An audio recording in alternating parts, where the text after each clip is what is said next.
And here we are, as mentioned, this will be a surprise for both once the decks are revealed, but it's going to be Memento going first. And I see a 1-for-1, great card, and yep, reading in 3, 2, 1, no. He knows, he knows. I mean, the 1-for-1, I don't know how many other level 1s they play, maybe rather than the Goblin. I'm not sure of all the levels. Oh, there's a couple of other There's ones. another one, yeah, the Maze. Oh, but there's the Ash Blossom. Okay. So here I think the question is, do you know where to activate your hand traps? I mean, for me, if I don't know at all what's going on, I just kind of fling them. It's like, do it as early as possible. I think you need to know a bit more about what's going on before you can be sort of a bit more judicious and wait and know what the most important points are. Because if you don't, then sometimes, you know, they might not work at all.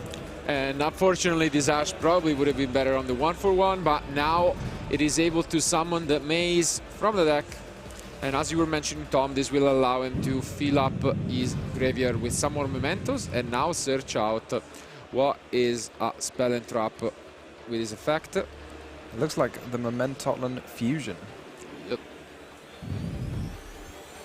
There's an extremely powerful, I was going to say sort of Link 2 or Fusion 2. I mean, it requires 2 mementos. I don't know how you do. 2 material memento fusion.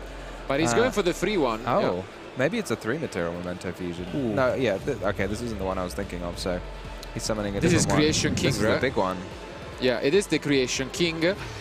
Hitting the field, it allows you to go through with your combo, because first of all, you can also banish it once it hits the graveyard to add back a card from your deck, so it has some recursion effect. But once it's fusion summon, you can send 3 memento cards, I think. Yeah, 3 memento cards from your deck. So Yeah, it's a bit of a confusing deck, this maybe if you've not seen it for the first time, because they have such free ability to like send monsters from their deck to the graveyard, summon more monsters. You think, wow, like what are all these cards? But then they don't do a lot in the graveyard. They're more kind of like resources for other cards so you can use.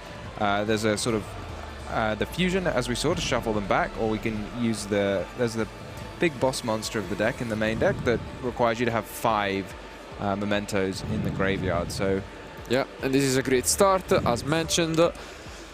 Able to send 3 cards, and also if he's using it later on, it has an additional effect in the graveyard, but even if he keeps it on the field, it has an additional effect during your opponent's turn, where you can target the same number of memento monsters you control and cards your opponent control and destroy them. Yeah. So like Creation That's King great. is actually a menace.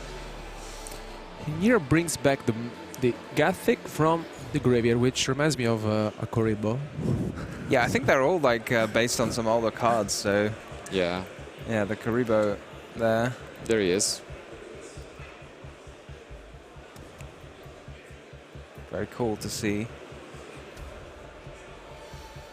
And now I think he's searching the deck for the Memento Mictlan, the field spell. Yeah, and as mentioned before, I think he's giving Loïs some explanation. So I think, Tom, you were right in which, I mean, maybe you just slay your hand traps as soon as possible and then maybe pray that that is the right way to do it. This is the Sleepy, I think, and yeah, we are gonna use it as an extender. Yeah, it's the Sleepy Sheep. Is that just a mystical sheep from back in the day? Yeah. Oh, and here we are. This is the one that reminds me of the twin-headed Thunder Dragon, which was totally, very actually. cool card. Yeah. It is, it is. I think here, anyways, I think it's worth mentioning the fact of the surprise fact, right? You know, like entering a tournament like this, I think you have to give credit like to Duelist bringing up this deck, because I think in general, like we have seen it with Dinkabu, you know, like I think it's one of the deck builders, one of the most popular one, you know, bringing up decks which, you know, are both innovative and very consistent. And I mean, look at this, honestly. I mean, this is impressive. Though, I mean, I'm kind of thinking, if the 1-for-1 wasn't there, do you think, like, is there any other way to extend? They have the Mementolan. I don't know how I'm going to say this. You can try Tatsunutushigo? Yeah. There you go, I tried. And that can special summon itself from the hand and then destroy itself to send a couple more mementos from your deck to the graveyard. They also have a couple of ways to play through cards. There's the Memento Bone Party, which lets you, I think, tribute to search your deck. So they have a couple of, I mean, that being a quick play spell is quite a powerful effect. So I think they have a few tricks up their sleeve, but I don't know how many. I suppose it's, again, you'd have to figure it out from practicing with the deck a little bit more. And I think Raphael can totally teach us how to pilot the deck, because now the Horned Dragon has been summoned on the field, and here comes the SP Little Knight. So, I mean, I think at the end of the day, it's like you can navigate through hand traps, and at the same time, I think the end-up field still... Ooh, okay. Here, I think this is the boss monster you were talking about, the big boy, right? yeah. So it's a lot of work to summon him out, because you need 5 mementos to be shuffled back. And then while it's on the field, what does it do? So basically, when you do not control any other monsters, this card can attack every other monster your opponent controls once each. And if your opponent activates a card or effect, you can special summon 1 memento monster from his graveyard. Oh, interesting. Is that once per turn? Yeah, it is. Okay, so maybe the big fusion will come back out. Yep. And then you can destroy cards up to the number of memento you controls, and I think now we get the cranium back. Il cranio. Mementos do look like they're having good fun. They have the cranium burst that looks like a good disco. They have the bone party. They're just having fun, destroying things. And funnily enough, the cranium basically obliges your opponent to attack your monster which has the most attack on the field. So quite a few problems. It's a bit like a kind of nightmare pain thing when you've got a 4,000 attack point monster. Yeah, it also negates master effects, which is quite relevant. So, and that works exactly only if you control the combined creation, which is the case at the moment. So that's actually pretty strong. But now finally the deck is revealed, and the Salamangreat gonna try and stay in this. Do you think this can be part of the standard combo summoning SP? It looks a little weird to have to have summoned an SP at some point during your combo. I mean, I guess it kind of makes sense that you want to use the effect in the graveyard from the fusion, because you just get it back for free regardless. So I guess sometimes you go for the Silhouette Rabbit, depending on your end.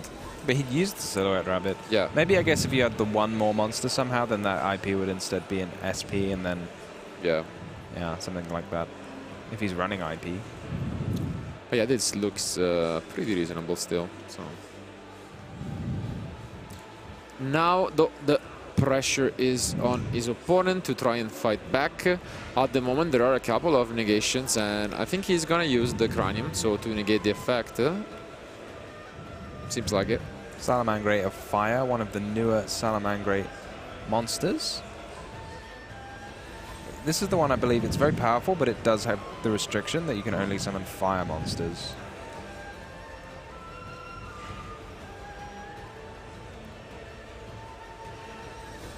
Oh, the Monster Born, the OG, gets activated here. It's a little bit of a double-edged sword here with the SP. If you monster born your opponent's monster and then they SP, do they get it back themselves? Yeah. I want to say that they do. Oh, but I think that's it. That's it. Actually. So the writing is on the wall and decides to pick up his cards. So Raphael, with his Memento combo, actually winning convincingly this game 1. Yeah, I mean, maybe, you know, his opponent just didn't know too much about what was going on. Especially if you're on Salamangreat and if you're just going to play like one card and then concede, it doesn't seem worth it to show your opponent what your one card is. But yeah, I mean, maybe he knew as little about what was going on as we did. So. No, I agree. But like, I think it's always difficult to play against this deck, right? Because you don't really know how to interact against them. And I mean, now entering into game 2, because like, I feel like playing Salamangreat, you are already the one playing, you know, one of the different decks in the current meta, right? But you're facing a deck which I think is even more different from yours, right? So it's, I mean, I don't know. I don't really feel like Loïs is happy to be against this kind of matchup, to be fair. Because, I mean, the thing about Salamangreat is, like, most people will probably know a bit about what the deck does. Even if they're not expecting it today, they might not have their side deck set up for it. They probably know roughly what the deck's going to do. Yeah. It's going to summon, you know, we know the Sunlight Wolf, we know a Promethean Princess, you know, we know all of the cards that are in it. So, I mean, maybe unless you're coming up with something, a big twist, your opponent, you know, is going to know a bit about what's going on. Whereas the Memento's completely new. It's going to be taking people completely by surprise. You're going to be playing 20 cards and they don't know what any of them do. Yeah, fair enough. But at least now the consolation is that he gets to go first and try and set up his combo with maybe both Roar and Rage, which are generally good cards against no matter what kind of deck you are playing. But let's find out whether that will be enough as our players are done with their side decks. So let's jump back into action for game 2.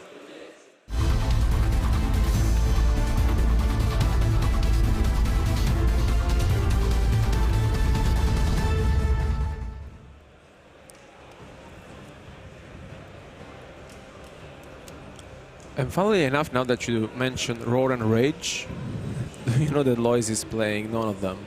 Perfect. I guess we don't know the Salamangreat combos either, you know? Fair enough. Which is weird, honestly. No, it's actually quite surprising. Yeah. Usually, I mean, you would at one, least between the main deck and side deck just have them in the deck. But no, just going full gas into the monster engine, I guess. And that starts things off with the beautiful quarter century, seems like, Gazelle. That's a Salamangreat of fire. No, but he added the he Gazelle. added the Gazelle, Yeah. okay. Fair enough. There it is. I mean, you're just lagging a bit. It's fine. Here you are. So the Gazelle, as always, cannot send a spell or trap, I guess, at least a trap card, because he's not playing any, but you can just use the effect once we have added this Sanctuary to go and send a lot of different cards from the Spinny to Jaguar. Let's see what is decided to go. It is Spinny indeed. Here we go. This classic Salamangreat line of Gazelle into Spinny into the rank 3 XYZ.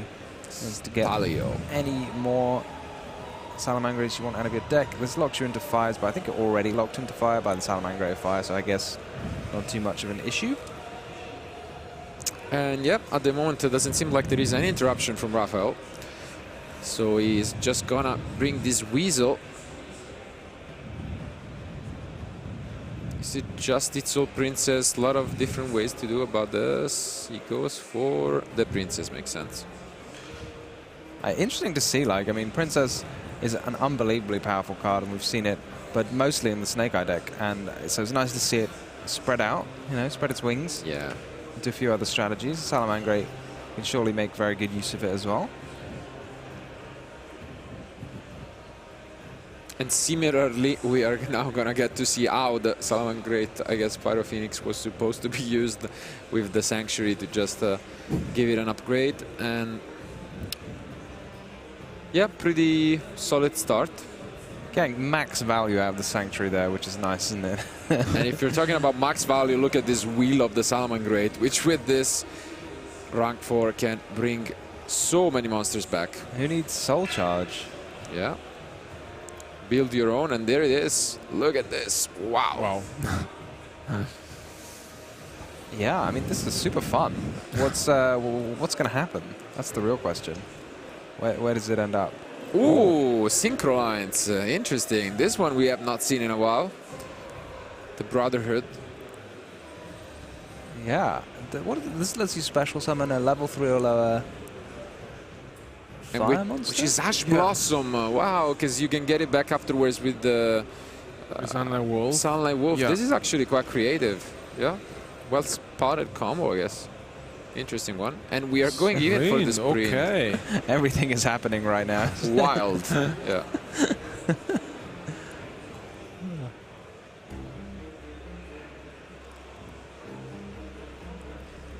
Oh, I think this is not a Salamangreat card. I think this is the EMP Meow Mine. Has an effect in the graveyard. I think to bounce one of your opponent's monsters at the right time. There it is. Gonna bring it up for you guys on screen. I like this, like just going all in with your monsters, because it's often a lot more of a consistent game plan when you just have a full deck of monsters, because then you can just draw any of them, whereas if you need to do your combo to search the traps, but you draw the traps in the first place, then sometimes you can end up a bit stuck. Whereas this way, if you just have a big old pile of monsters, and you don't need to have those trap cards in your deck to search out, it can sometimes be a little more consistent. And it's like, this is very creative, as you said, Marcello. It looks like it's going to pick up that Ash Blossom. And that is the Sunlight Wolf, the Ghost Rare version. He's very committed to the Salamangreat deck. Absolutely. And yeah, I really like this. As you mentioned, a lot of creativity, and this would allow him eventually to get back the Ash Blossom if he wants. Similarly to how when we had access to Kristen, you could just special summon it from the deck and bounce it with the Swap Frog in the Sprite deck. Oh my goodness, he's given his opponent a monster so he can princess it? Yeah. And trigger the Sunlight Wolf. This is great. This combo is just amazing. Do you reckon he's just come out of all of this himself? Like, this is amazing.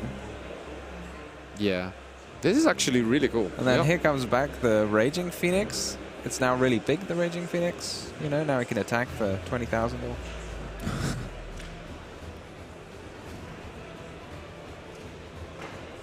Is that another Raging? What's that? No. Pyro Phoenix. It's the Pyro Phoenix, yeah. And now we end also on another interruption with the Pit Knight. And yeah, this is definitely not your usual Salamangreat combo, but I'm loving it. And let's see whether this will be enough. As you mentioned, we have an Ash Blossom. We are probably not quite sure where to use it, so we are going to use it on the first card that Raphael activates. But it's now back on him to fight through this. Did he top deck a Veiler as the last card? It did look like it. It's not really what you want to see as your 6th card ever. Okay, but we start things off trying to force out some interruption from the Salamangreat. With the Dark Blade normal summon, it looked like. Dark Blade was a very cool Yu-Gi-Oh card back in the day. Absolutely. You're playing, Tom? Huh? And this is even cooler. I don't think I ever had the card in a deck. I just remember thinking it was really fun. It was really cool. I thought you were going to bring up the original Dark Blade there. I might. Here it is. Tom, make you up. Thank you. Thank you very much. Beautiful.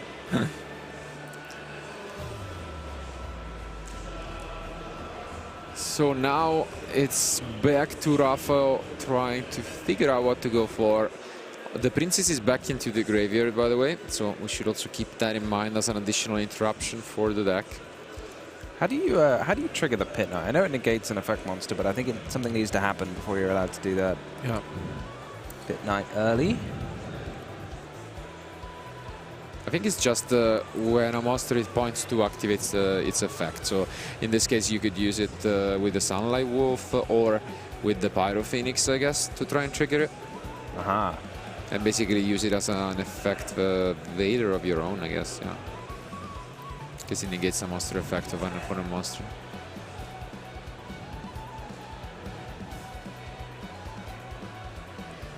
And I think the Sleepy is back, your favorite, Tom. Sleepy Sheep. I mean, it is fun. Like, these cards are all like callbacks to other. Yeah, absolutely. Other Yu-Gi-Oh cards. There it is. Not sure what's supposed to have happened to them. We don't want to know.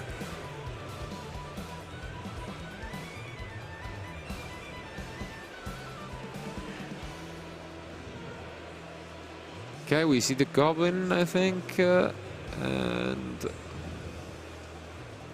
another copy to just access the first fusion of game 2. Is that the Sleepy that lets you fusion summon?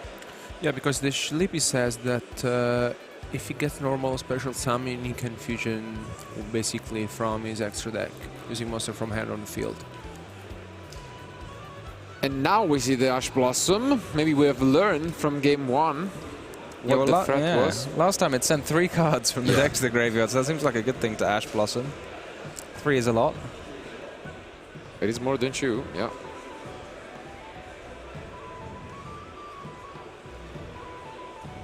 And now we are going to activate the Goblin Sims.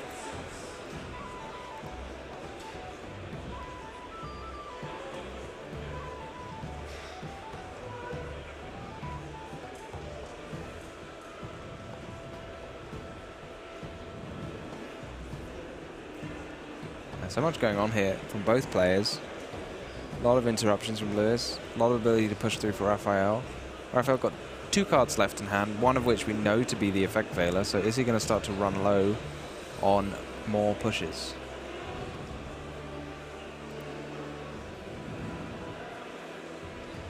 And now we get to Raigeki, I think, his opponent field, thanks to the Pyro Phoenix and Sanctuary.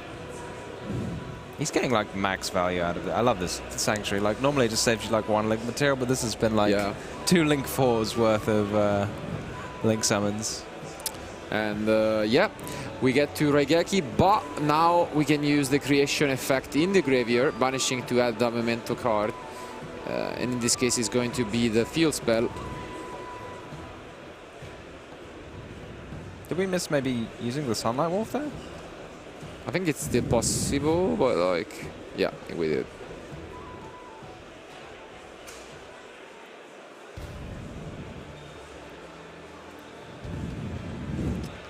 And we do have an additional push, this time with the Horned Dragon, I think. And yeah, just explaining to his opponent, because he didn't use this in the game 1, I believe. So one of the missing memento cards. Yeah, and it's really good if he gets destroyed by a card effect. Basically, can destroy 3 cards, 3 face-up cards on the field.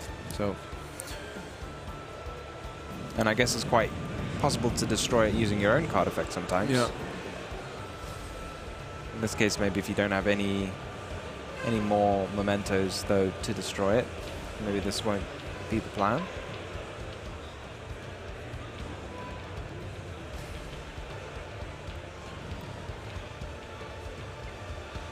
Still got that princess left in the grave.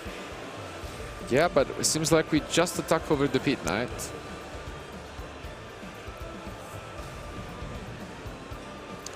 The Orange Dragon is 2850, so big boy. Yeah, it's a Tri-Horn Dragon. Yep. Yep. Want me to bring that up on as well? I think so. I think we need to. We go through some history of Yu-Gi-Oh cards. Let's do it. It's one of my favorite.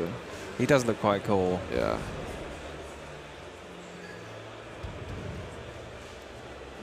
I need to have an excuse to put this in my deck at some point. Play some 2010 Time Wizard Exodia decks with it. I want to summon it. I don't want to discard it.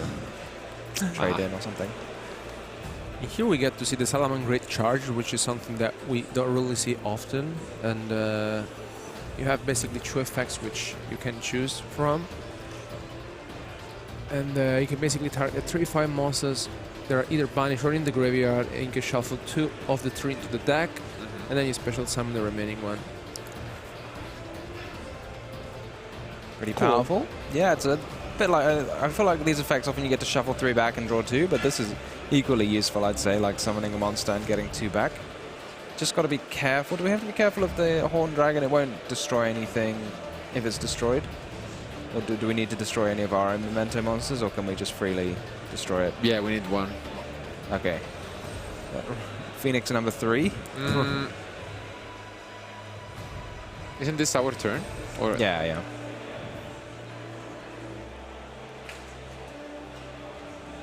The turn was passed. Okay. And now buildings come back, Gazelle is back. Yeah, this is so much advantage. I'm wondering, like, often with these link-based decks, you have a lot of fun on your first turn, but you completely power through your extra deck. Like, it's so easy. Like, he only seems to have like 4 or 5 monsters left, so you do need to watch out sometimes that you have enough gas to finish off the game. If the game goes any longer.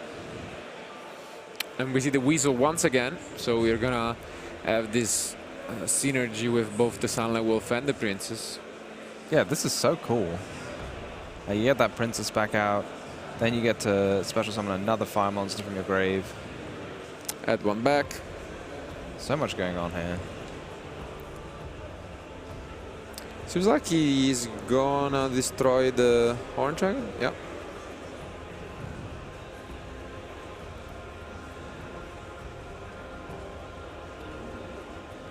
And yeah, this is quite a bit of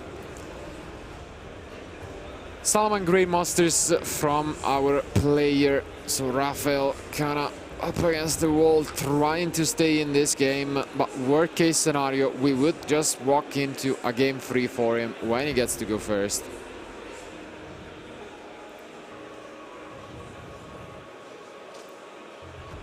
Using the Ash again, I guess on the Anguage to stop it from sending another memento from the deck to the grave.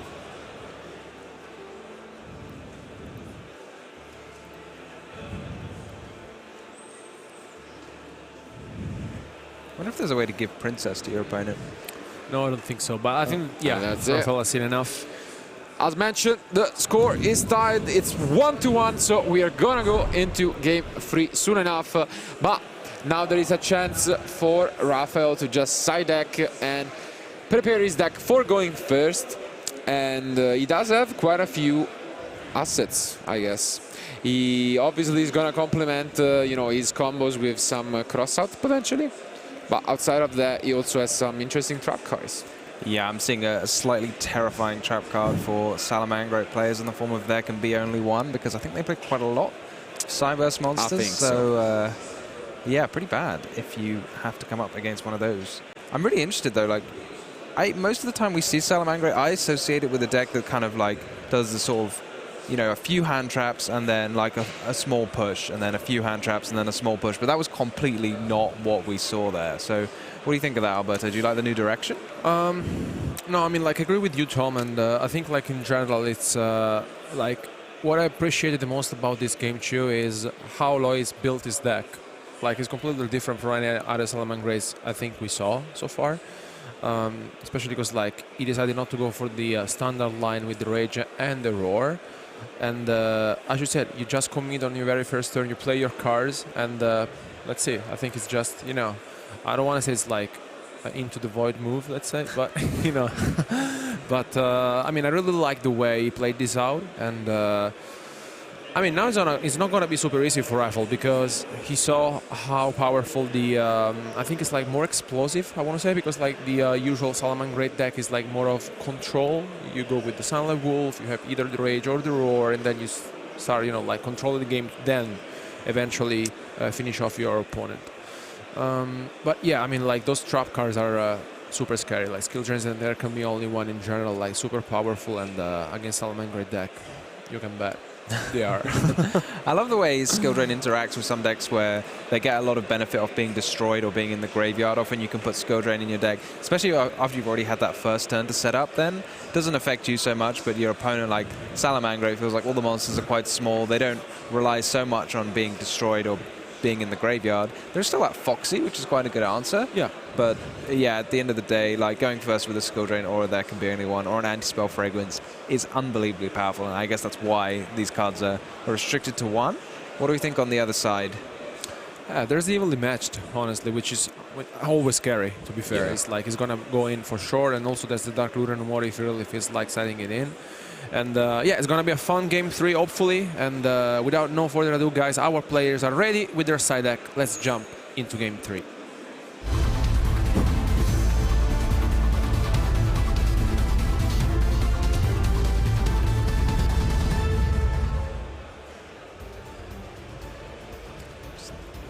Need to shout out for Loïs there. That is the cleanest side deck I've ever seen there. 5 3-ofs. Absolutely beautiful. Have you ever entered a tournament with 5 3-ofs in the side deck? Yeah, like very clean, you know. And here he starts things off with the... Go on, your turn to try it. Tatsuno Toshigo. Pretty good. More or less. I'll take it.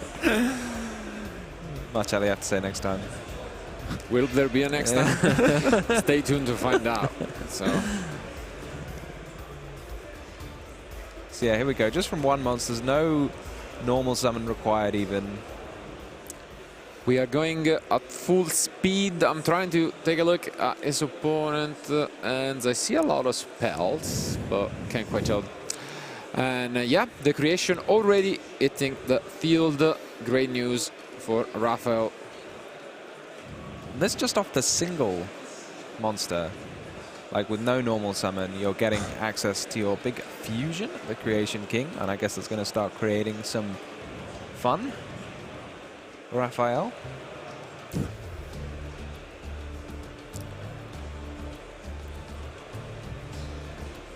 Seems like it, and now we are back to the field spell. Once again, both decks heavily relying on setting up the field spell on their side of the field. Yeah.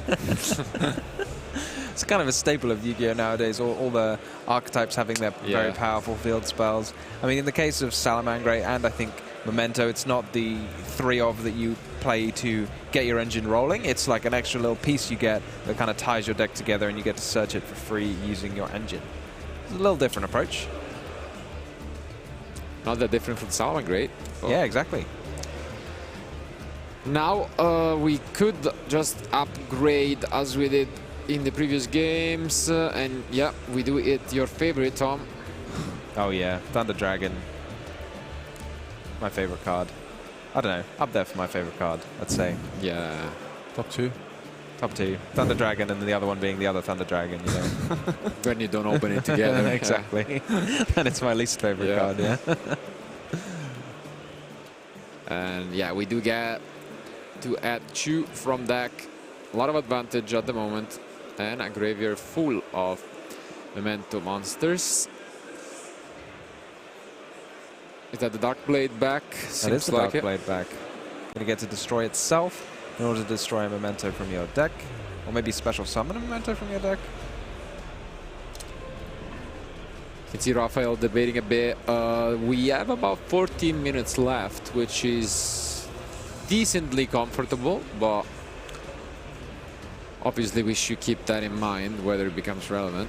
Yeah, how many minutes left do you think you need before you start siding in your Spooky Dogwoods? Oh, I think 10? No, I think 15 is already acceptable. Like, I'm not gonna lie. It depends on your deck, obviously. Like, if you're facing some heavy combo decks, you might as well just put it in. I mean, we saw at the European Championships, like, it took a turn. In the final, there was the Dogwood, which just let Esteban, like, take a whole extra turn. So that was super interesting to see. Yeah. It's not really the way many people use the card at the moment. So we are seeing SP again, just like midway through the combos. Maybe he just doesn't want to set up an IP, instead he'll just set up go straight into the SP. I mean, it's still a respectable interruption on your opponent's turn without even summoning it and getting the summon effect. And yeah, this seems like pretty much the same exact opening from game 1. Back then we did have a couple of traps to set alongside it. I think it's gonna be the case here as well. Yeah. I mean, the field spell gets you the Cranium Burst at a minimum, which is pretty good. But the big difference this game is it is game 3. Loïs got a chance to have sided in some powerful cards, maybe evenly matched, maybe Dark Ruler. Oh, wow. Are we not getting the Cranium? Yeah, okay. We are, and wow, this looks scary.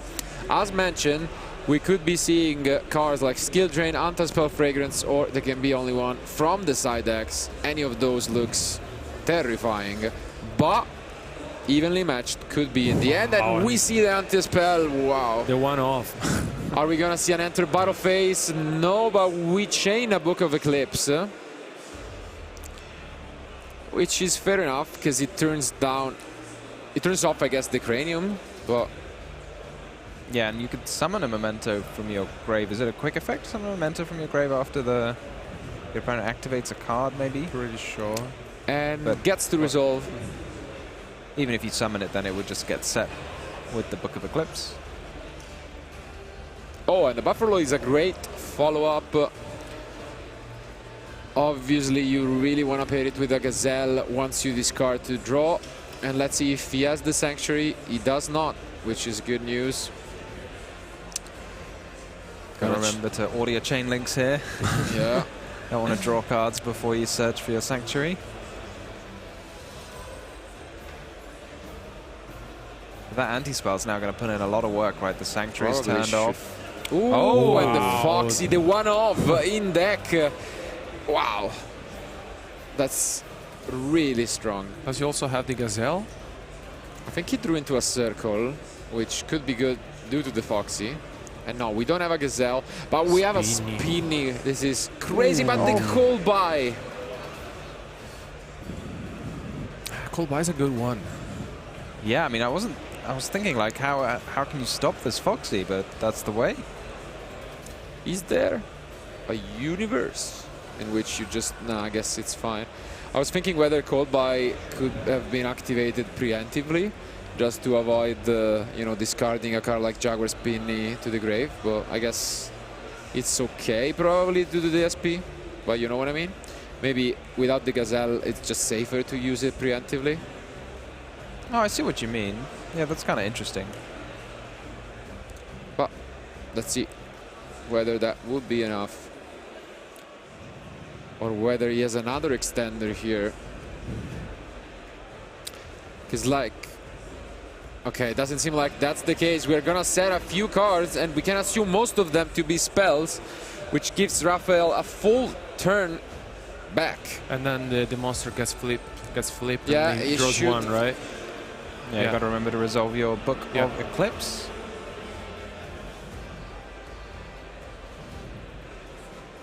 Raphael gets even more advantage. Free extra card. Yeah, so he can draw an additional card and now they just got it. This anti-spell putting in so much work. If those are indeed 3 spells, like imagine one card just trading with 3 of your opponents. Absolutely insanely powerful. Yeah. And I mean, as you mentioned, might be limited, but you can still include it. And when you have, you know, a few limited cards like the Skill Drain and the There Can Be, you're still playing essentially 3 copies of a really good trap card going first. So makes sense to me why Raphael included all of them. Yeah, it's almost tougher for your opponent because they don't know which one to... Yeah. Like you can have your, you know, your Harpy's Feather Duster. You think, wow, that's great at destroying my opponent's trap cards, but not Anti-Spell Fragrance.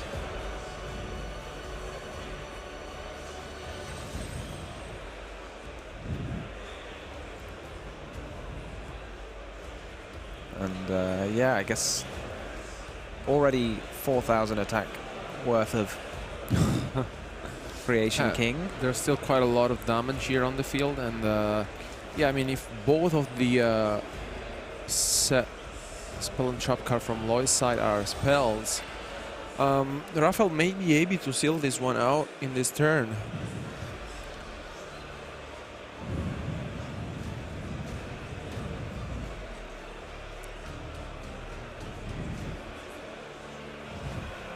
I guess now you have to deal with your own anti-spell fragrance. Getting in the way of things a little bit. Ooh, thought about getting rid of the SP. I was thinking worst case scenario, you can just access another creation and just pop the face downs, which could work.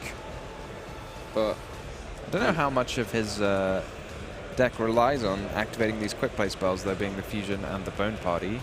So maybe you can do a little less. I mean, I guess there aren't that many times you actually test a lot when you've got your own anti-spell fragrance on the field. You kind of assume that the game is over, but you still need to be able to play it on and finish off those games when you're in an advantageous position with one of your powerful continuous traps.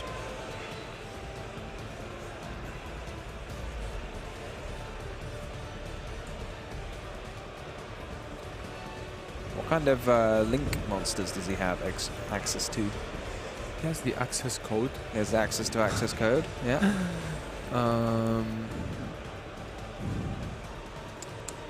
We are switching it to attack position and apparently just entering battle phase. That gonna hurt. He's gonna hurt. That's a big punch. Yeah. And like even at a minimum, access code could. Or I guess we don't have actually that many different link attributes. Yeah, and the main problem here is that time does come into consideration because there are 6 minutes remaining. So even if for some reason Raphael doesn't find a line to close this one out, which seems like he's just gonna pass, it's tough to fight back with 4,500 life points of gap. I guess, was he signing Lightning's turn?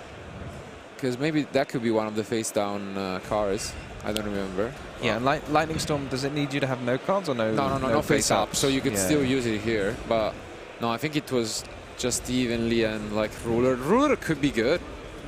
Honestly, could be fair, but again, it's one more turn without damage, so that's an issue. And no, it's another Book of Eclipse.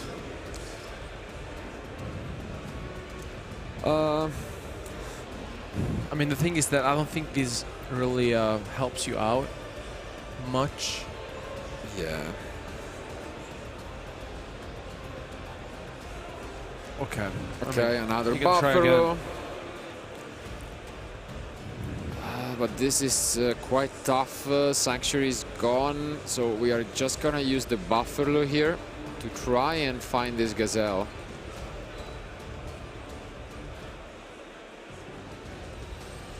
And we are going to be chaining SP, which is good to avoid, I guess, this Jaguar from being able to activate. Did we get the Gazelle? As if not, how many more ways are there to get the Salamangreat monster on the field? There is the Weasel. Tough. Here is the Weasel. The one-off, by the way. And we already gone through a couple of bailings. What is that? Okay. That is a Cynet backdoor. Lets you banish a Cyburst monster you control, and then special summon one with a lower level or lower attack. Lower attack. Whose attack is lower? Yeah. Yeah. Very cool card. There I is. do like cards that kind of like swap out. You can get almost anything from your deck. Very good, I guess, to play around things like Effect Veiler and Infinite Impermanence. Yeah. Not so good against Anti-Spell Fragrance. Well, what can you do?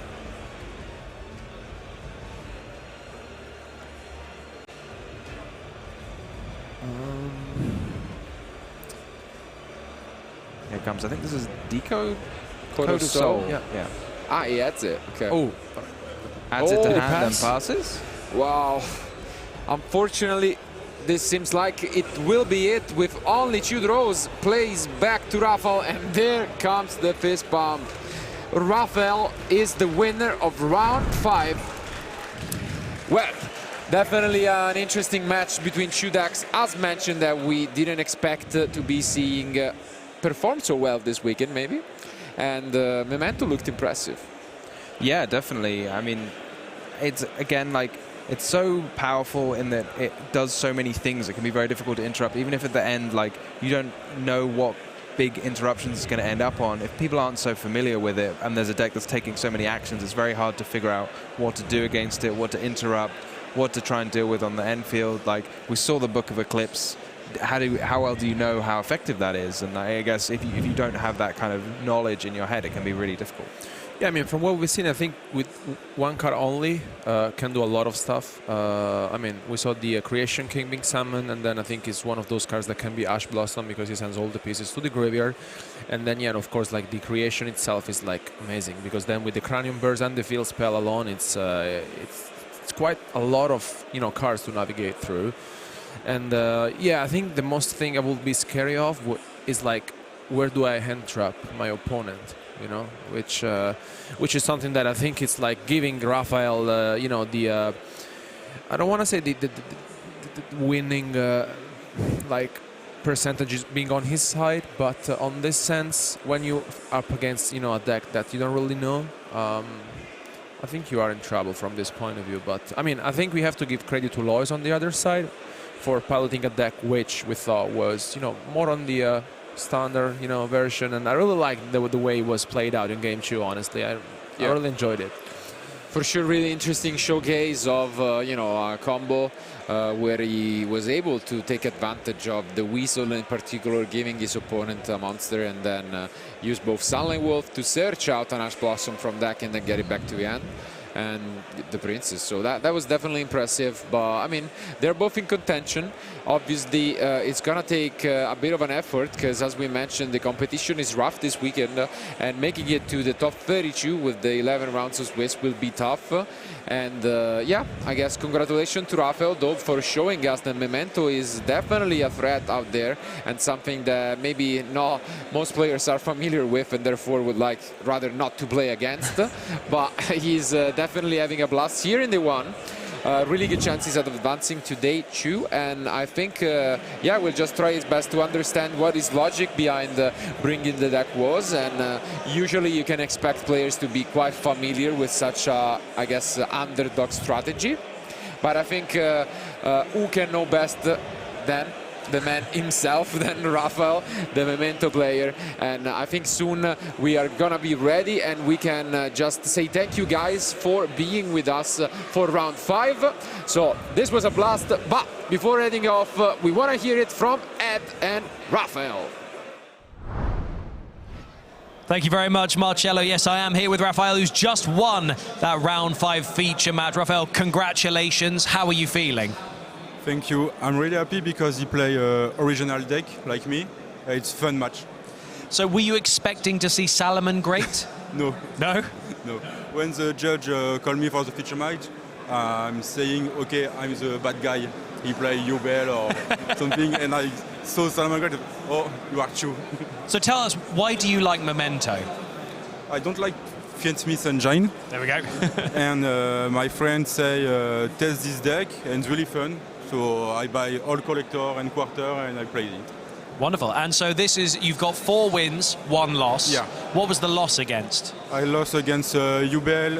In the game 3, you have Chumel Charmy and like 10 minutes of the time. So. Oh, wow. Yeah. Okay. Is your deck quite strong against Ubel? Yeah, it's fine. Yeah? So you're not too worried about that because it's very popular. You're not too worried about going up against that? If I go first, I have the biggest board, I think. Yeah? Yeah. And what is it that you struggle against with this deck? I have 5 negate with the continuous trap. Okay. And I play Aphelios with a rabbit. It's like Omni negate. Okay. Can I take control? Can I rebound monster? Can I Guardian Chimera? So it's really strong. So it's pretty strong. Okay, well, with that in mind, I'm going to let you go over and join Nadir, and you guys can talk through some of the player. Thank you very much. Congratulations. Best of luck in your next games. Interesting seeing some of these decks that we're seeing today. Memento versus Salomon, great. Sort of a matchup that no one probably could have called. But that's part of what we like to bring you guys for the feature match. We like to try and show decks that are quite good, maybe show some featured players. We really like to try and make sure that everyone has, you know, interesting viewing experience, because we're going to see a lot of Fiend Smith, we're going to see a lot of Ubel. So maybe seeing some different decks in some of those feature matches with some players that have a fairly good score at this point in Swiss is usually pretty fun. Now we've done our round 5, we're going to get into round 6 as soon as we can. But first, going to hand you guys over to Nadir, who's going to talk with Raphael about some of the plays of that round 5 feature match. Welcome back, everyone. We're here with the analysis deck. Raphael, congratulations on picking up a victory on the feature match there. You did talk a little bit with Ed there about your deck and I suppose your original choice of picking Mem and Totlin. What is it specifically about the deck that you feel has a good matchup into this metagame? People don't know my deck or combo. Still. Yeah, and I have a lot of one-card combo and a lot of bait. Yeah. So it's fine. Yeah, let's go to clip number 1 here. You can tell us a little bit about your end field.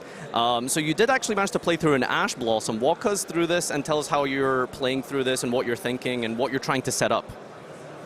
I don't understand, sorry. So what are you trying to do here generally as your end field, especially through the just disruption? the big monster, the continuous trap, because I can negate 5 effect. I have SP, and on the opponent turn I can play Reborn or Fusion Summon, so I can pop cards. Yeah, cool. Moving on to clip number 2 here. We have the end field that you've managed to establish. We're going into your opponent's turn. And yeah, he just scoops it up because you basically managed to set up the trap card. Tell us a little bit about more of the trap card and how it exactly interacts in this matchup. Is that the destroy effect or is that the negate? No, negate, yeah. And I take control of the normal summon, so I think he can continue. And Monster Rebound can target my monster, but the big one can rebound the target of Monster Rebound, so he scoop. And going into game number 2, of course you have to go second, and you don't really play much disruption, or at least you didn't draw any hand traps. No hand trap. No hand trap whatsoever? Okay. Was there a particular reason you decided to go with that kind of strategy, going for field breakers rather than disruptions from the I hand? play hand trap, but I just know... Oh, you just didn't draw them? Yeah. Oh, okay. Yeah, so I mean, did you expect to see this type of field from Salmon Grade? Were you a little bit shocked to see this, or did you know what you were doing? It's big board, but you don't know my effect, and I have the chip for Fusion Summon. I don't have the quick spell. If I have the quick spell, I think I can win this match because I can shuffle all on the deck, Fusion Summon the big, Foolish Free, add the field, and pop my card, his card, and Reborn. And did you think that Balinks would ever be an issue because of the destruction effect at all? Balinks is not a really big problem because I have to pop my card, and if he protects his card, it's not a problem for me. Okay. Clip number 4 here. Let's move into your... basically, you've been stopped on every single possible line here. The Ash came down, the Code of Soul especially. Yeah. Generally, having your cards destroyed is okay, but I think it was still enough to take this game down for you, right? Yes, I need the quick spell, the Fusion, for continue. I don't have in my hand, and I have just the big monster, the big dragon, and the field. If he just pop my monster, I can reborn, and protect. But he will take me, and it's fine. Game 3, I have a big head, and he don't have entrap. So yeah, let's talk about game number 3. Actually, we can bring it up here as clip number 5. So yeah, you've got probably the best possible end you could have here with the Book of Eclipse. Salmon Grade, they generally do play disruption, right? Hand traps, you didn't see any. Were you scared of Nibiru at all? Is that something your deck worries about? I just play Ash Blossom. Not in game number 3. Yeah, I don't for Nibiru. Yeah, I'm just wondering, like, you know, were you worried about I'm Nibiru maybe? About Nibiru because I have SP and summon the big. If you need, I can banish the 2 monster and I have the same board. So Nibiru is not a problem for Memento. Yeah, it's actually a little bit quite similar to Rescue Ace, and when they hit the... yeah, it's like Rescue Ace. Yeah, exactly. Clip number 6, actually, we can bring up now. This is a bit of a clutch moment that ends up here. So the one way that they can actually out your anti-spell is with the Foxy. But I guess the Call by the Grave came down, and yeah, is that a card that you main, or what was like the logic with playing Call by? In my side. What's the logic with Call by the Grave? Is it specifically just for hand Shifter? traps? Just Shifter specifically? Shifter is bad guy. All right, and I guess we can wrap it up with the end of the game here. Clip number 7, we can take a look at that, and of course, you know, I'm just curious with the anti-spell being sort of like a double-edged sword, perhaps. Does it affect you at all on that turn 3? I mean, obviously it was enough, but you didn't actually completely end the game there. You had to wait another turn. Do you need a lot of your spells on your follow-up turn 3? Not really, because I have the big one, and he can reborn, and I can take control. So you don't have a spell, and don't have a monster, so... And do you ever use any of the bonus effects? I think he has like piercing damage, and he can attack everything. That never came up in this match, right? I calculate for OTK with Bond Party, but I can't leave the monster of the field. And so just battle with 5,000 on 500 monster, 5 units left, so... Yeah, I mean, definitely more than enough damage put through there. Yeah, congratulations again. How do you feel your chances are going through the rest of this tournament with your Memento strategy? I think I have my chance. Like other deck, I say you don't know my deck, and I know the meta, so...